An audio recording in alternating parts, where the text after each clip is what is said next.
Buen día, profe Nelly. Mi nombre es Gustavo Alarcón y le voy a hablar sobre las propiedades coligativas. Primero, una propiedad es la facultad que tiene una persona, ya sea natural o jurídica, para disponer de un objeto.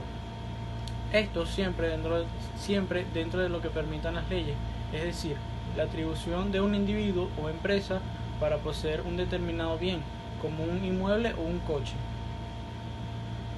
En química se llaman propiedades coligativas aquellas propiedades de la disolución y sus componentes que dependen únicamente del número de moléculas de soluto no volátil en relación al número de moléculas de solvente y no de su naturaleza, generalmente expresada como equivalente o concentración equivalente, es decir, de la cantidad de partículas totales del soluto y no de su composición química. Existen cuatro propiedades coligativas que son el descenso crioscópico, el ascenso embuioscópico, la presión osmótica y el descenso de la presión de vapor. Se conoce como descenso crioscópico o depresión del punto de fusión a la disminución de la temperatura del punto de congelación que experimenta una disolución respecto a la del disolvente puro.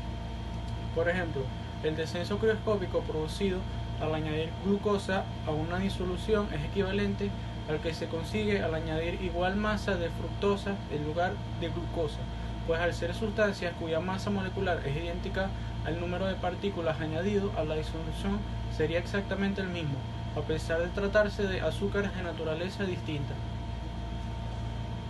El aumento o ascenso embuioscópico es el aumento del punto de ebullición que experimenta un disolvente puro al formar una disolución con un soluto determinado en un solvente.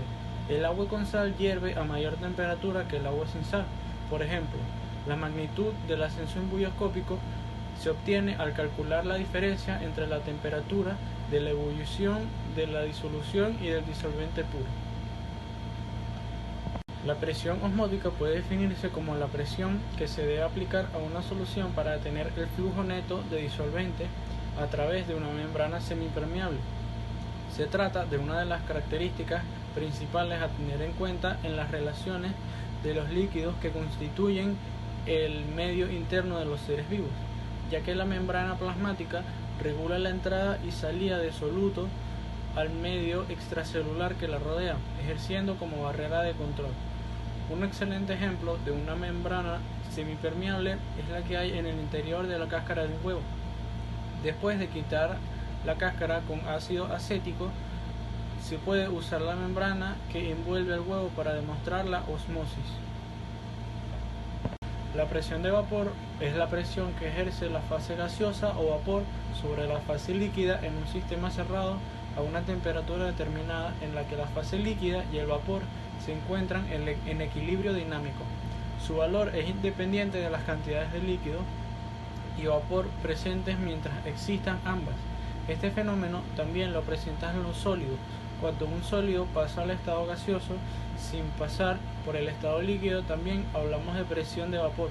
Por ejemplo, el aire al nivel del mar saturado con vapor de agua a 20 grados centígrados tiene una presión parcial de 23 bares de agua y alrededor de 780 bares de nitrógeno, 210 bares de oxígeno y 9 bares de argón.